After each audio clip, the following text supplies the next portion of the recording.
Hello and welcome to the Dits on Wrestling podcast, the Raw Navy's only pro wrestling pod and part of Project Dits. Welcome to the project, and I am here with my, well, kind of co-host, but co-enemy type person, Anthony, Raw General Manager. Hello, how are you? I'm good. Season's greetings. Good. See, what season is it? I actually don't even know.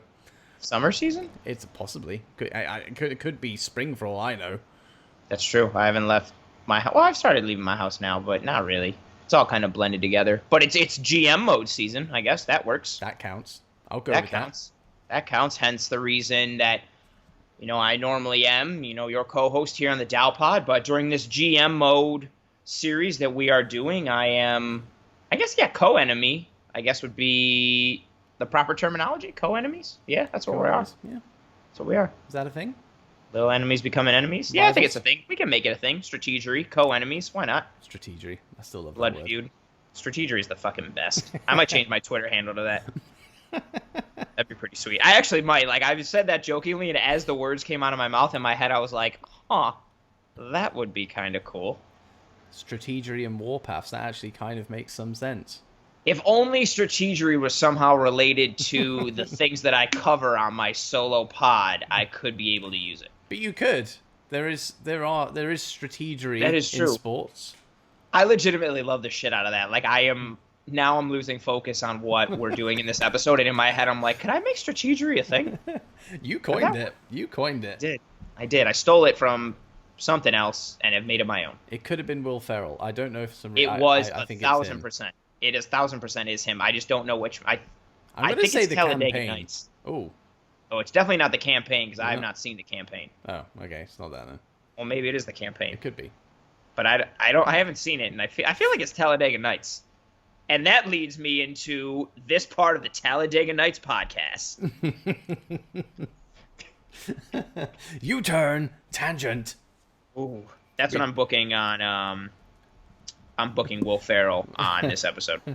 Hey, you wanted to bring prestige back to the IC title, so. I did. Oh, I googled it. It's when he was doing George W. Bush on Saturday Night Live. Ah, okay. Strategery. Okay. There you go. Very good. And that concludes this episode. Thanks for tuning in. That's all you need. That is all you You're need. welcome. Please rate and review, and subscribe. We always said these would be shorter than what we usually do. So what's 3 minutes? Yeah, why not? What's 3 minutes? That's what she said. Wow. Sex. Jesus. Right. Okay. Well, yes, we are in GM mode season. We are, as you did say, and we've had a draft, we've had a Raw, and we've had a SmackDown. So we've completed our first full week, and I actually think it's been pretty good. The draft went down pretty damn well. You had a great first show. I obviously kicked that ass, but it is what it is. To each his own. I mean, if you want quality, you come to Raw. If you want something other than that, I guess you go to SmackDown. I'll take it. I'm a prize in some way, shape, or form. Even if it's just a consolation, I'm still a prize. A consolation prize is still a prize nonetheless. Sports entertainment. No, but we don't be pessimistic on my show. Silver linings. Project Silver Linings. Bo Cameron Graves. This is so stupid. No, yeah, I had a great time doing the draft, as did you. And like we mentioned on the Raw episode from last week, we went back and forth talking about the worry going into it of was this going to feel tiresome or tedious? And it was just fun for us individually, and then it was fun to do on the show, and we've gotten good reactions and engagement from people on the old Twitter net, so that was super fun. And at this point, I don't really even give a shit if people don't like it. I love what I'm booking. I'm having a good, fun time. I'm actually enjoying WWE, which is nice because I don't in real life. And you're doing the same thing on SmackDown. We got 2 good shows going. I also like to, I feel like I've said this a million times, but our shows are not going in different directions, but our tastes and what we like from wrestling are being reflected in our shows. And mine is taking more of a the sport of professional wrestling aspect and more of like a focus on that, with obviously storylines and everything to incorporate it. But you've taken a more like no jokes like intended, like a more sports entertainment side of it, and it's cool. We basically get like two sides of the same coin type of thing, and it's fun and interactive, and I like it. And fuck everybody else who doesn't. Plus, it's cool that we stole this idea from someone else, and then tried to make it our own. So that's cool. Of course. At least nobody stole it from us though and copied us directly. Except they did. You know who you are. Yeah. Like the exact same thing we're doing. Not even like a like the same same thing, man. It's fucking sad. I don't even know why it tickles me. It's just funny. It's funny. Flattery, I guess, is no. What's the word? What is it? Imitation. Form of flattery. Yes, that one. I don't fucking care. Don't copy our shit. So, before we get into Raw Night 2, will you give us just a quick little recap of what happened there on Raw on Night 1? Because there was a little bit that went on, just a few things. Little bit. Little tiny bit. We started out with Universal Champion Braun Strowman, who was traded to the A show. The A show is, of course, Monday Night Raw because I'm running it. Not the B show like SmackDown because no one cares about SmackDown. The A show because of your name. Right. But it still applies. Then your show would be the D show, which is worse than the B show. Or I could just mispronounce it and be called Bits. Well, touche. That was fair. Bits on wrestling. Bo Ballas. But yeah, good stuff. Started to lay the groundwork for get it on a t-shirt. So for everything, we are doing 5 weeks and then SummerSlam, correct? That is correct. Total. So last week was episode 1 of the weekly show that leads to SummerSlam. So everything is leading to that culmination. I started out with Braun Strowman getting into some stuff with Imperium. We got a debuting Imperium. I didn't trade for them. I won them in a coin toss on the draft. So Imperium was part of the thing. Long story short, Walter main evented against Braun Strowman, and he beat Braun Strowman for the Universal title. Imperium and Walter especially are on the path of restoring honor to the sport of professional wrestling, restoring prestige to Monday Night Raw, and making it about being a sport again and making the ring sacred. In that same vein, Barthel and Eichner challenged the Street Profits to a tag team title match this week on Raw, so we're going to be seeing that. We got an Io Shirai debut on Raw last week. She's going to get a match, and we saw AJ Styles just being a real dick backstage and being a jerk to Mustafa Ali and being a jerk to Finn Balor and Shinsuke Nakamura. We saw Cesaro make a statement, and we saw, I didn't intend for it to be the biggest moment, but it kind of was the biggest moment. We saw a Roman Reigns heel turn. Big moment. Big. The big dog joined up with Seth Rollins and Buddy Murphy in just a horrifying moment for Vince McMahon. He doesn't know what's going to happen with the merch and all the appearances that Roman Reigns does because he is now a bad guy. And yeah, that's where we are. We got a Roman Reigns heel turn. We got Walter as champion. We have AJ Styles as IC champion. Where's that going to go? What's going on with Cesaro? What's going to happen with Io Shirai? Who am I? I'm Anthony. You're Dits. Where are we going? I don't even know. I'm excited. I'm excited to see where it leads. And I'm curious, well, because I know we said that we enjoy fancy booking this and putting it all together and stuff, but a little bit of me today when I was putting it all together for SmackDown, because we record these back to back, Yep. I did feel a little bit of stress initially, but then the creative juices started to flow, and then everything kind of just pieced together, because then I just went, well, I'll write down the matches and then just build around it, because I already had some matches planned anyway, and then I'll build around it. So I actually eventually got into it. So I don't know, did you feel that way, or were you just like same as last week? I have the direction of where I want everything to go for SummerSlam. And as we were talking offline, as we mentioned last week, I I really like I legitimately like the 10 guys I drafted, obviously because I drafted for them. And then with the trade for AJ and the trade for Imperium, those are more people. And then I've also just got regular people who we didn't draft that I still have on Raw, like Ricochet and Rey Mysterio and Andrade. And I've got like a sizable roster, and I want to take advantage of all of it and not leave dudes out. But at the same time, I don't want to have like anybody off the show too much, and I want everything to be consistent and coherent. And I like where I'm going and how episode 2 came out, but I definitely initially was like, fuck. Like, I just stared at a blank page for a good, like, 40 minutes, and then I wrote down some keywords and a bunch of arrows to try and, like, get my train of thought going of, like, well, if this happens, then that has to happen. Nope, that can't happen because that makes this irrelevant. And then, like, it was like one of those maps in a movie where, like, the police officers have, like, the corkboard and they've got like something at the center and all those colored like pieces of twine going everywhere. Like that's what my notebook looked like and me trying to figure it out. And I definitely was stressed, but I'm happy with the end result and I think it's good. Yeah, I'm curious to see what that end result is. So if you want to press play on Monday Night Raw Night 2. No, I do not. End of show. But I will. Thanks for coming. Rate and review and subscribe. We got merch. Go check it out. Bye-bye. buy the merch.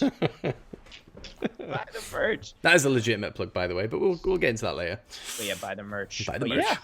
So, episode 2 of Monday Night Raw here in this GM mode series. We get the intro to Monday Night Raw.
And we get the intro to Monday Night Raw, and we open up. Fireworks are back. I'm bringing the pyro back. Lots of fireworks. Super unnecessary amounts of fireworks. So to the point where, like, there's, like, the hazy smoke after, to the point where you're like, why the fuck were there so many fireworks? Like, that's how many fireworks we got going. I'm blowing the budget on pyro.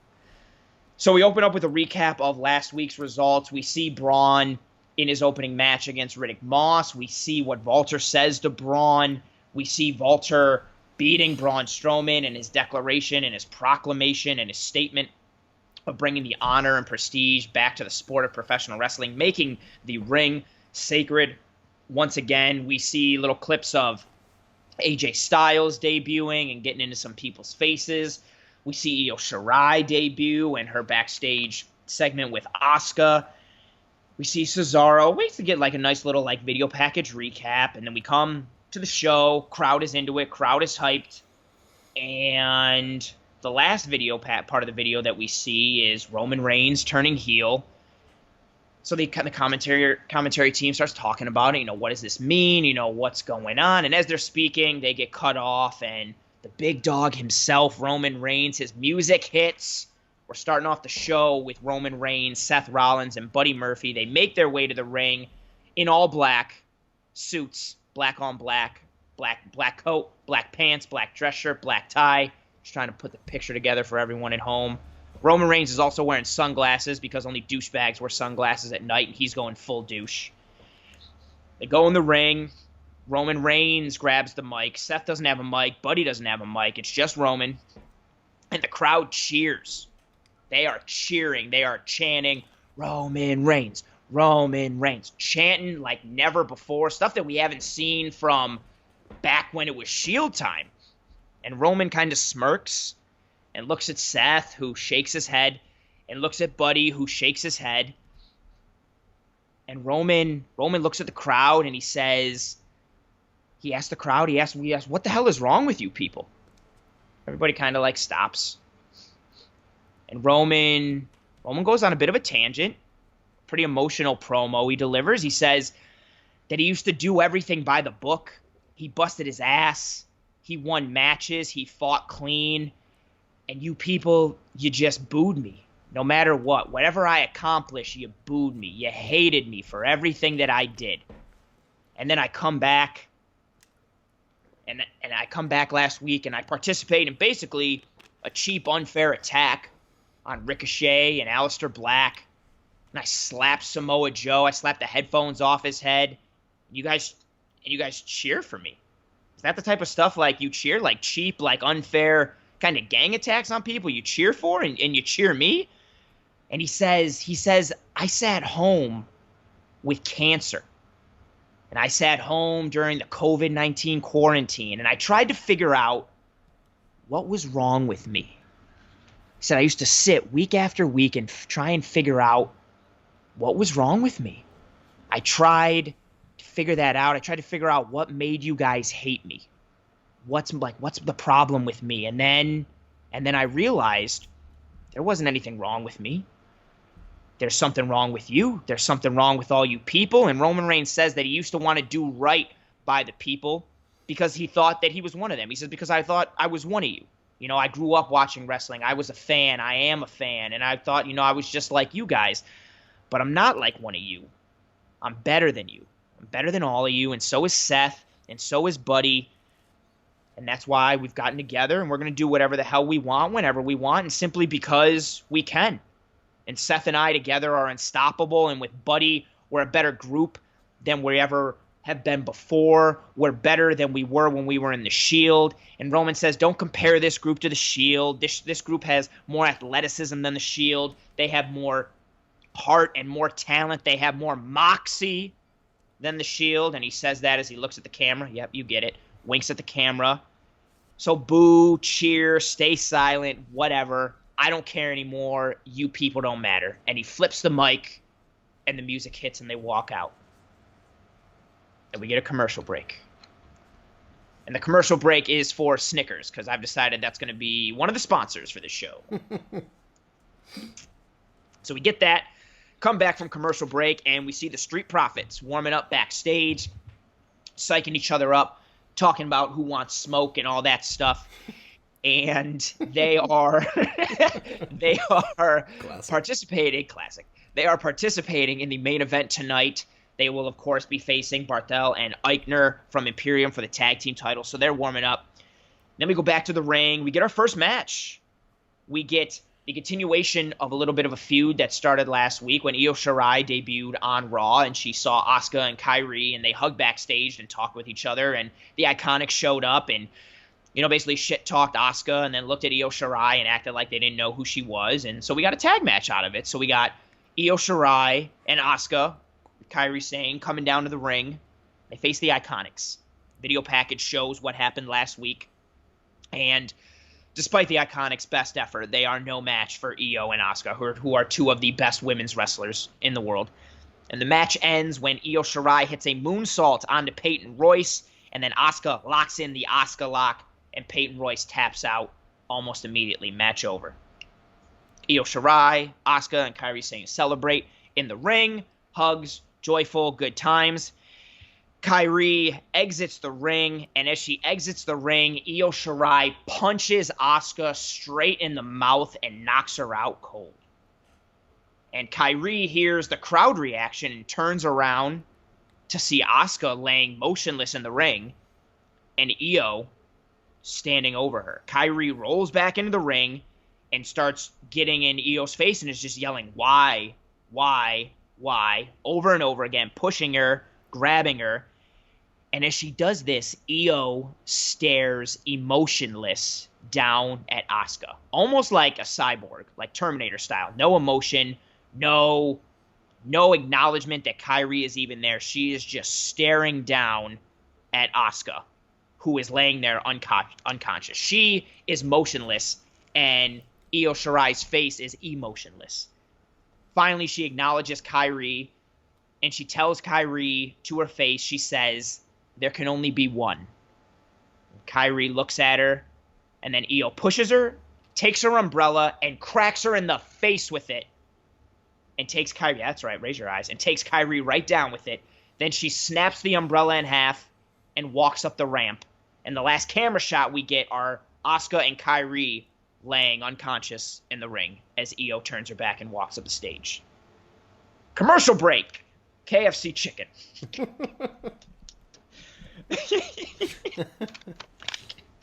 Because of course, Yeah.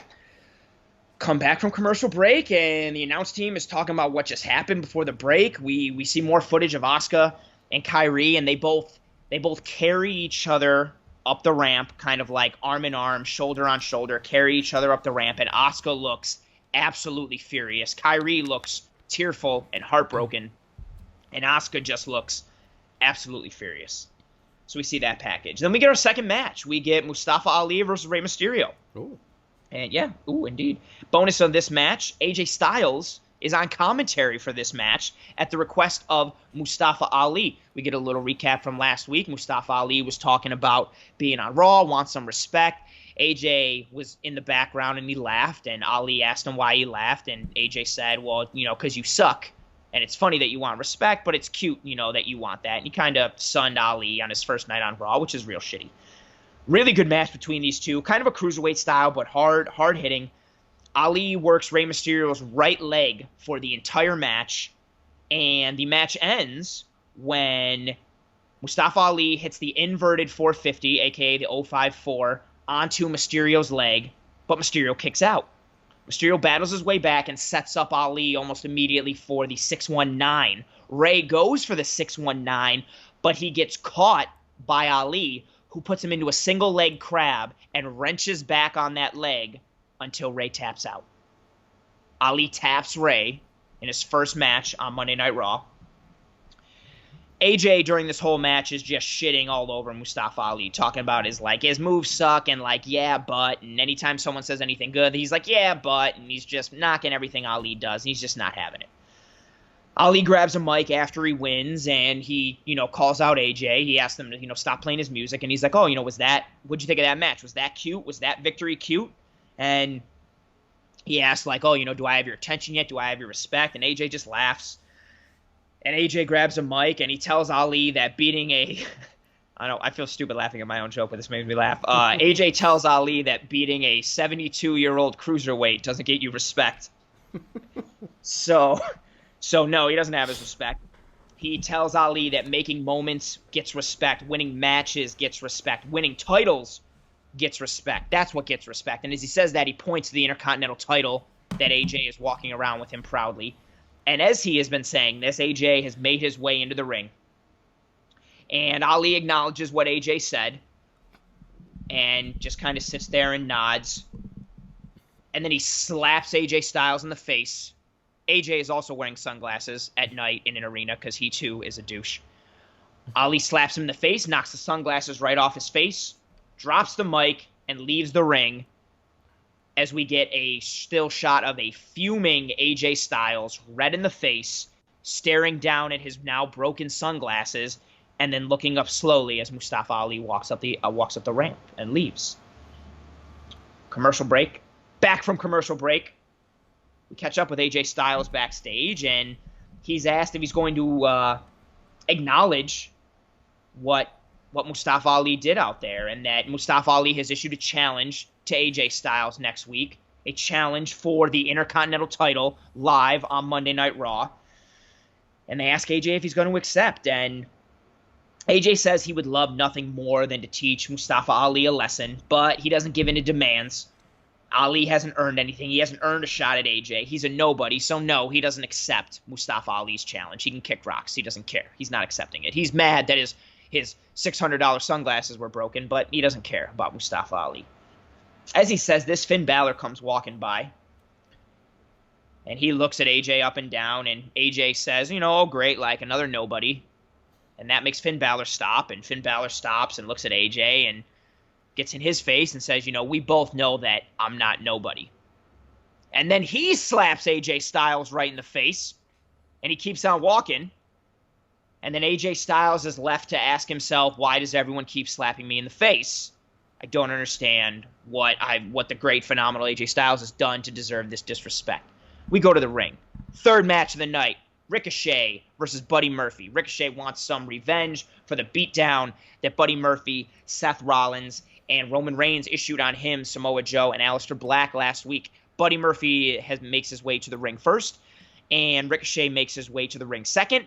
And as he makes his way to the ring, Seth Rollins and Roman Reigns jump him from behind and beat the ever-loving shit out of him. Buddy leaves the ring, joins in, they beat him up, take him down to the announce table, and they shield bomb him through the announce table just like they did Samoa Joe last week. As they do that, we get a mention that Samoa Joe is still at home this week, nursing the injuries that he suffered from the chair shots that he took last week and from being powerbombed through the announce table. So he's not here because he's still recovering. Seth grabs the mic, and he wants to reiterate Roman's message from earlier, which is basically, we do what we want, we're better than everybody, and no one can stop us here, and we're here to save this show and do whatever the hell we want in the process. And he says that Ring and Monday Night Raw as a whole is theirs now. It's their yard, as he looks to Roman, and he and Roman laugh about it. He says the ring is their yard, and he says the locker room is also their yard. And then they take a peek at the Titantron. We get a look at the Tron, and we see some backstage footage of Aleister Black laying in a bloody heap backstage. So they beat the shit out of Aleister backstage before they took out Ricochet. And we get some commentary of, that's a pretty smart tactic. That's a pretty smart Shield tactic, making sure that there's no reinforcements for the people you're attacking. So they take out Aleister, and then they take out Ricochet. The camera shows Aleister just receiving medical attention back there, and he's bloody. We see Ricochet laying unconscious after going through the announce table, and Roman Reigns and Seth and Buddy, they all laugh at each other and yuck it up pretty good, and then we go to another commercial break. Come back from commercial break, and we see Walter giving Imperium a nice, impassioned pre-tag team title match speech. We don't get to hear what Walter's saying. It's one of those packages where we're seeing what's going on backstage, but the Raw theme is playing while it's happening, and Walter's giving the speech, and Wolf is super into it, and Eichner and Barthel are super into it. Not that they need to be because they're Imperium. They're always fucking focused. They know what's up. They're always ready. They stay ready so they don't have to get ready. That's a stupid-ass phrase that one of the people I work with use, and I hate it, but, I'm going to use it here because it's douchey, so whatever. So they're fucking ready, and we see that. Then go to our fourth match. Braun Strowman, trying to regain some respect from last week. Yeah, Braun, hero of the show, one of my favorites, except that he's not, versus Cesaro. Oh. Cesaro last week mentioned that he wanted respect. He wanted to make a name for himself. He felt that he didn't get enough shine when he was on SmackDown, and now that he's on the A Show, which is called the A Show, not just because my name is Anthony, but because it is better than SmackDown. Mentions, you okay? Yeah, I'm fine. Continue. You have something to say? Cool, I just want to make sure. So yeah, we see Cesaro and his little package from last week, and then the announce team talking about Braun beat Riddick Moss last week, but then Walter basically shit-talked him and called him a petulant child and said he wasn't fit to be a champion, and then proved that to be true when he beat Braun fair and square in the middle of the ring last week on Raw in the main event to take the title away from him. So we get Cesaro versus Braun, and the ending to this match, I know this is fantasy booking, but I genuinely, I'm torn as to whether or not I think this is possible, but I think he could get it done.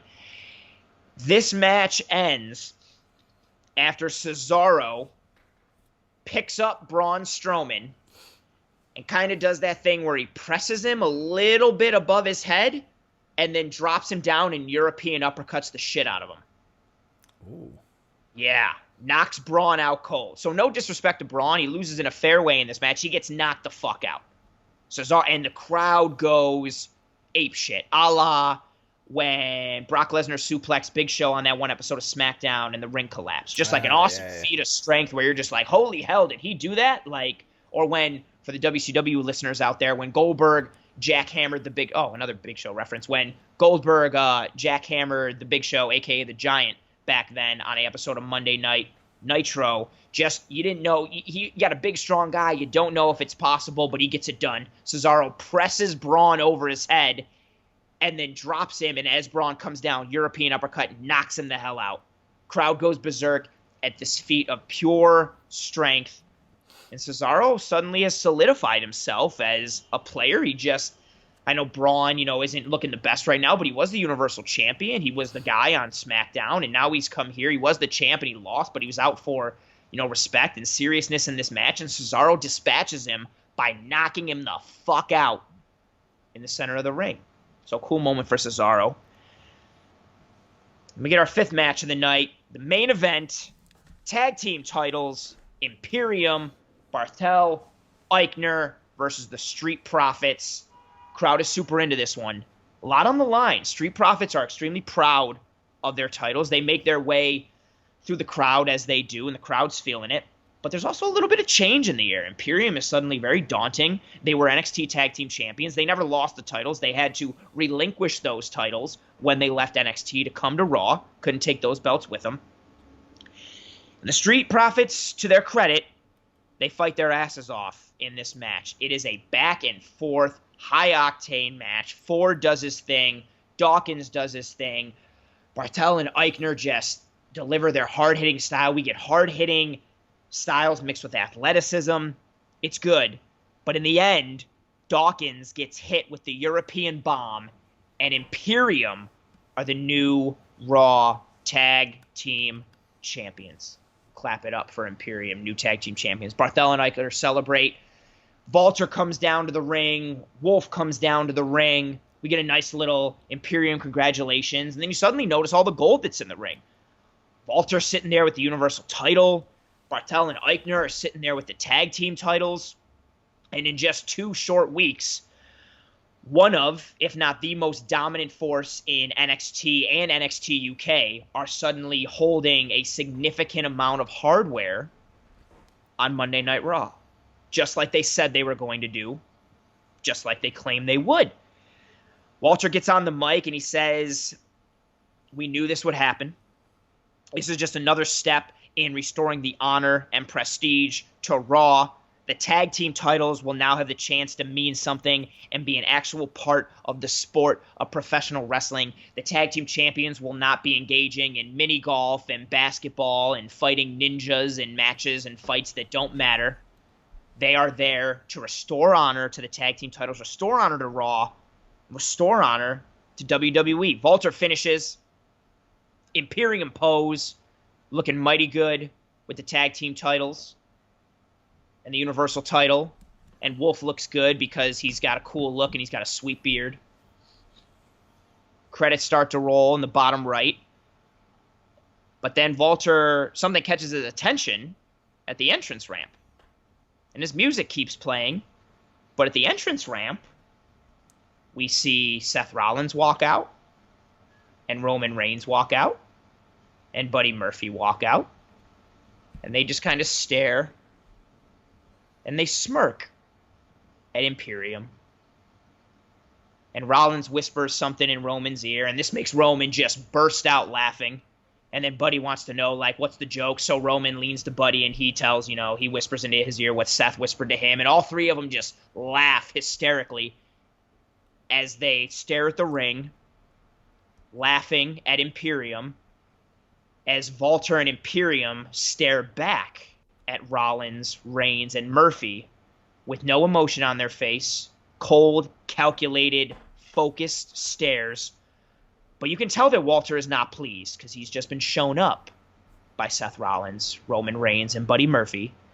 And as the Imperium music plays and they stand in the ring with their titles, looking all good, the focus of the show ends on Seth Rollins, Roman Reigns, and Buddy Murphy laughing at the suddenly and seemingly impenetrable and unfazable Imperium.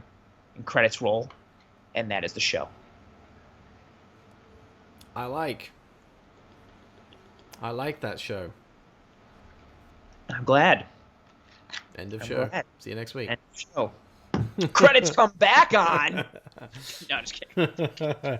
No, I really like that you have now.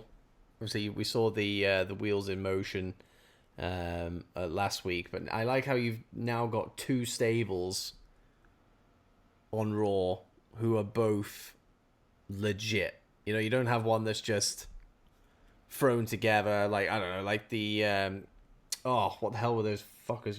Social Outcasts, remember them guys? Oh yeah. Not just like thrown together just for the sake of it because you got nothing else to do. Like, it actually has a reason, has an impact on the show, and I like the fact that you've got 2 of them.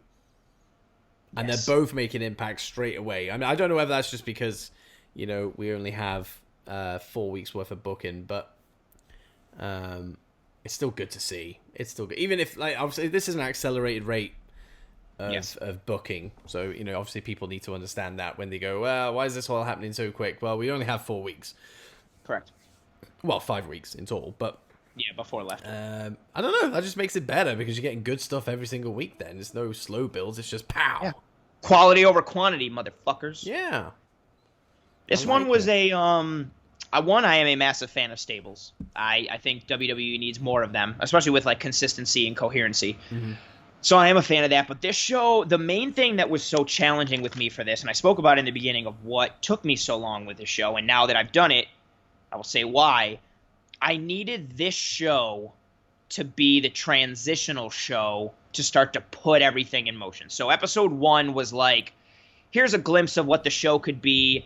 I have to kind of start to put the wheels in motion. Like, here's who I want the feuds to go, or here's where I want the feuds to go. Here's who I want the champions to be, like reestablishing, some rebookings, things like that. But this second show was the real, like, okay, now that you've got your foot in the water, it's time to start to jump in a little bit and start to make your way towards the deep end and put it in motion. So that was the biggest challenging thing for me because, again, I know where it's going, but I had to figure out still, I was like, how do I make it go that way that isn't, 1, super obvious, 2, isn't too fast, because I don't want it to be like, I don't want everybody after week 2 to be like, all right, well, I see who's going to fight who now, like at this show, like, this doesn't make any sense, blah, blah, blah. So yeah, that was the biggest thing. Like, this was a transitional episode. I think it was good. I like the content. I like the matches. But yeah, I really wanted to get that transitional piece across. And now I am very torn. I've got 2 major things that I'm working on, and I'm very torn as to what direction I will go in for these 2 major things. I'm torn because that idea of what I did in the main event with ending with Imperium and then Rollins, Roman, and Buddy, that came to me like that wasn't originally part of my plan. Oh, you did that on the fly. I did that on the fly. I liked it a lot, and I was like, interesting. And then that was when I did one of those, you know, policeman twine charts where I was like, okay, if I do this, then this leads to this for this guy, and that means this guy can't do this, but I could do this with that guy. And so I've got 2 basically like serial killer pie charts going on in my notes, and I got to decide which way to go. And that decision that I make will probably affect the fate of this brand forever. Ooh.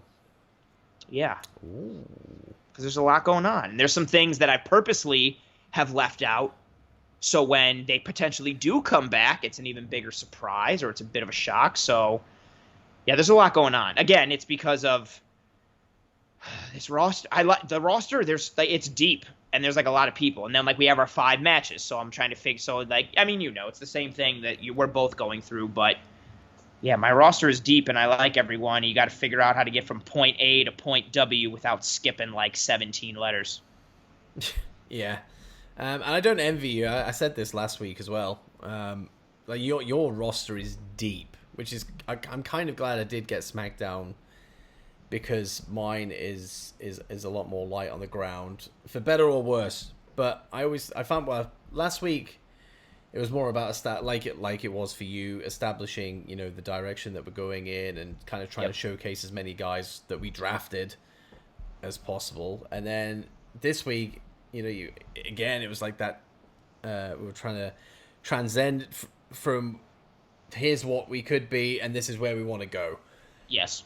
But I don't have a lot of wastage when it comes to that transitional move, which is good for me. I don't feel bad for like I've left people out and I kind of go, I could have used them there, but it's not like they're a huge name and they will be missed. So I don't Right. I don't have that issue on SmackDown, so I'm grateful for that. So I don't know. The fact that you're able to still put this thing together and make it sound great.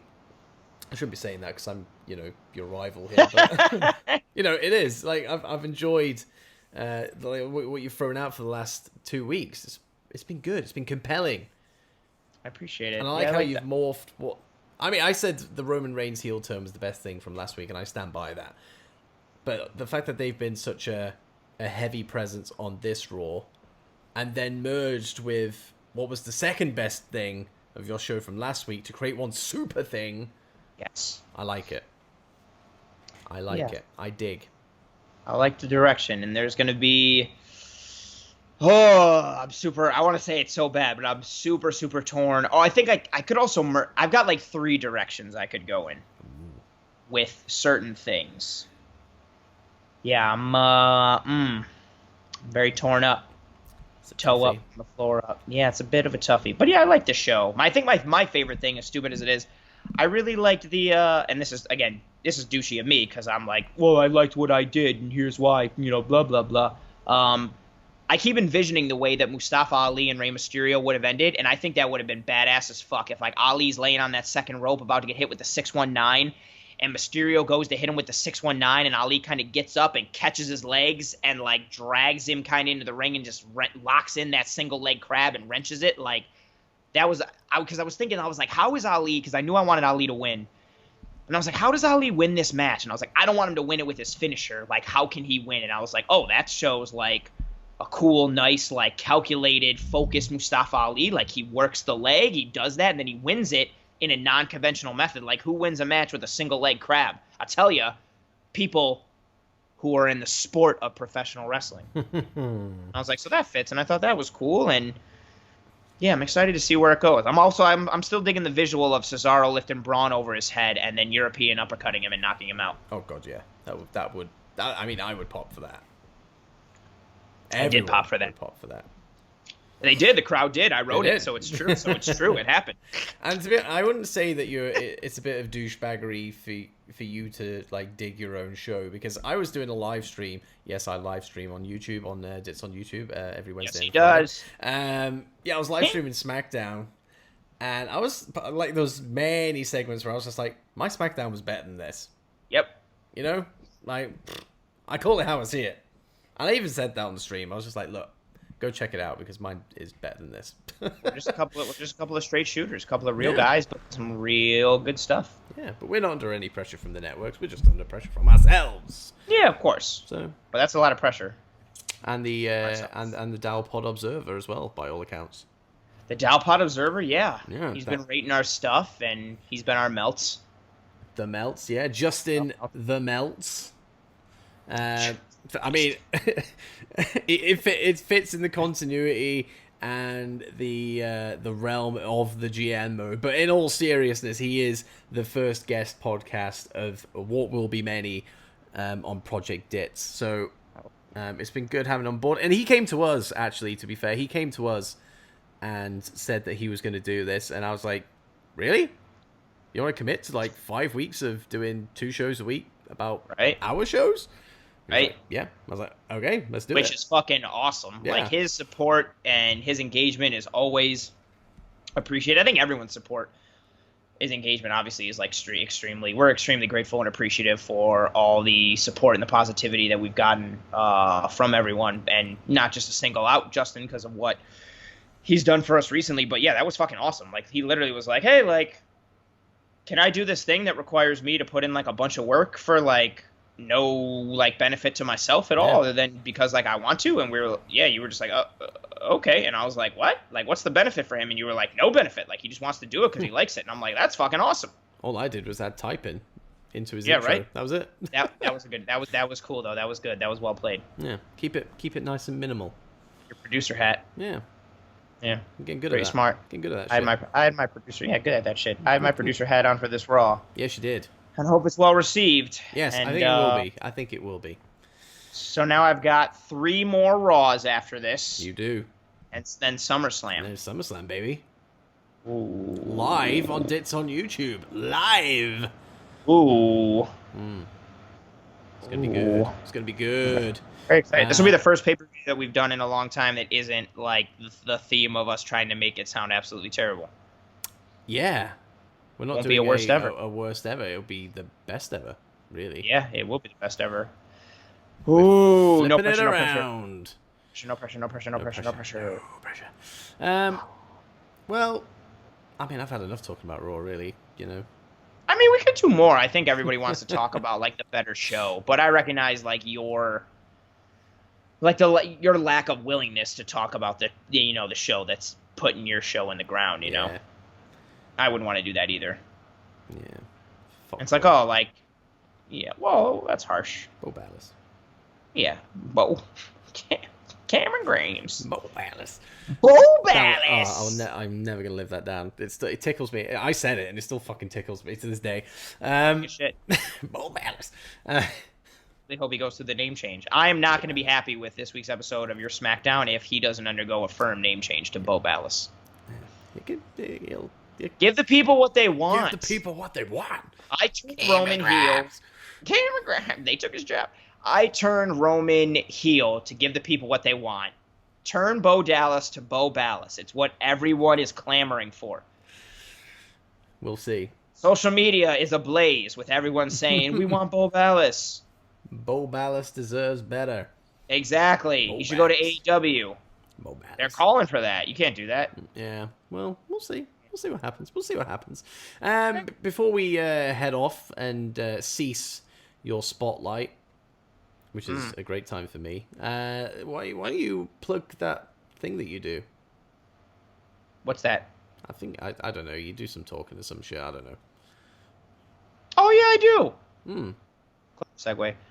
So I'm Anthony. I'm the co-host of the Dow Pod, well, co-enemy during this GM mode series. Not only am I GM of Raw, a.k.a. the A Show, a.k.a. the show that's better than Dits' shitty SmackDown show, I am also the host of the Wagons and Warpaths podcast. It is a weekly Buffalo sports talk podcast focusing on the Buffalo Bills, a.k.a. the Wagons part, and the Buffalo Sabres, a.k.a. the Warpaths part. You can find me on Twitter at Wagons_Warpaths. You can find the podcast, again, Wagons and Warpaths. You can find that on Apple, iTunes, Spotify, and Stitcher. If you like the pod, please rate and review and subscribe. If you don't like the pod, figure out a way to better yourself as a human being. Feel free to follow me on Twitter, engage with the Twitter, tell your friends, family, enemies, loved ones, dogs, cats, fishes, anybody who has an electronic device that listens to podcasts, or even if they don't, strap them to a chair and make them listen to it. And yeah, you can find me here every week on the Dow Pod talking wrestling with Dits and beating the shit out of his stupid show during the GM mode series. We'll see. Yeah, well, to think I was about to say you have a great thing going on over there, but then you threw that out there, so I'm going to well, that's okay. You continue it. You guys go ahead. Say it. You say it. He's got a good podcast to clean to. Oh, thanks. So I'll take it. No, it is. All serious, no. Even though I don't know what the fuck you're talking about, I do enjoy. I think you're just a good, you're a good host. You're a good podcaster in general. So even though I'm kind of like, I have no idea what's happening here. I'm just kind of listening to words. It is good. It is a good listen. So the fact that it's a non-Bills / non-American football hockey guy can enjoy it speaks volumes. So there you go. There's my endorsement. Thank you. I appreciate that. I mean, that sincerely means a lot to me. I'll try and, not beat the shit out of your show too hard going forward. We'll see. Because of that. That was nice. We'll see. Thank you so much. Yeah, we already are. And then for me, I guess. Oh, yeah. For me. Well, I guess this is the first real episode where it's under the Project Dits umbrella, because we'd already recorded shows before I decided to rebrand everything, in the last minute. I've been cooking this thing up for the last 2 weeks, created all the logos and stuff, and I was going to wait until I got to 100 subscribers on YouTube, and I thought, well, screw it, let's just do it, let's get it out there, because I can't be arsed waiting anymore. I get really impatient when I'm sitting on stuff and I know it's good. I just want to get this out there, so I did. So Project Dits is kind of the home of all my content. So Dits on wrestling, Dits on YouTube, Dits on gaming, all the guest podcasts such as Justin's Dowpod, Observer, more guest podcasts to come, more news series that haven't even been announced yet. They'll be dropping. Anthony, you are coming on Dits on Gaming, that's for a fact. Fucking right. And yeah, it's just a one-stop shop for everything Dits. And we have merch. We have merch now, so head over to TeePublic. Just type in Project Dits or follow the link on my Twitter. I think I'll put the link in there. And that'll take you to where all my designs are, including the awesome skull and podcast crossbone type thing we got going on for the Dowpod. The mic bones. So you can get that. The mic bones, yes. Yes. So you can get that t-shirt now. Fucking right. And it's amazing. And it's on sale. Oh! I don't know if it'll be on sale come Dits. Monday, but we'll see. Discount Dits. Discount Dits. Ooh, I like it. Yeah, it's good. I like it. I'm clever. Yeah, that's really it. Good plugs. Yeah. Just I don't know how I feel about you plugging your shit on the back end of my show, but I'll allow it, I guess. You fucking It's my show. You don't my show. It's my show. Tell me. You don't general manage me. I'm a general manager. You can't tell me how to general manage. It's like when Vince and Rick were like co-owners, but Vince really was still the grandmaster, the Sauron of the situation. Yeah. Ooh, the Sauron of the situation. I like that. The all-seeing like that. eye. The Mordor we go. Eye. That's where we're going. That's ultimately where we're heading with this thing. Yes. So Summerslam live from Mordor. Yeah, baby. It could be. We fantasy booked that shit. It might. Helm's Deep. You know what? That's where it's happening. Book it. Fuck it. Orcs love wrestling. They do. Fucking love it. They buy a ton of merch from TeePublic. Yeah, baby. We're huge in Middle Earth. They fucking love us. We're more popular in Middle Earth than we are in France. Which is crazy because we're super fucking popular in France. We are top 5. That's not a joke. We at one time were a top 5 podcast in France. Wrestling podcast. Sorry. I love that. I love just being That's able to a fact. say that's great. That's not made up. That's a legit fact. And it doesn't matter how long we stayed there. The point is we were there. I think we were there for 2 days. But I'll take it. But it wasn't like a big plummet after that. It was a slow crawl back down. Slow crawl back down, but it was slow. Hey, two days in the top 5 is more than 0 days in the top 5. Correct. And it's also more than 1 day in the top 5. So little things, silver linings, silver linings. Yeah. That's what we do.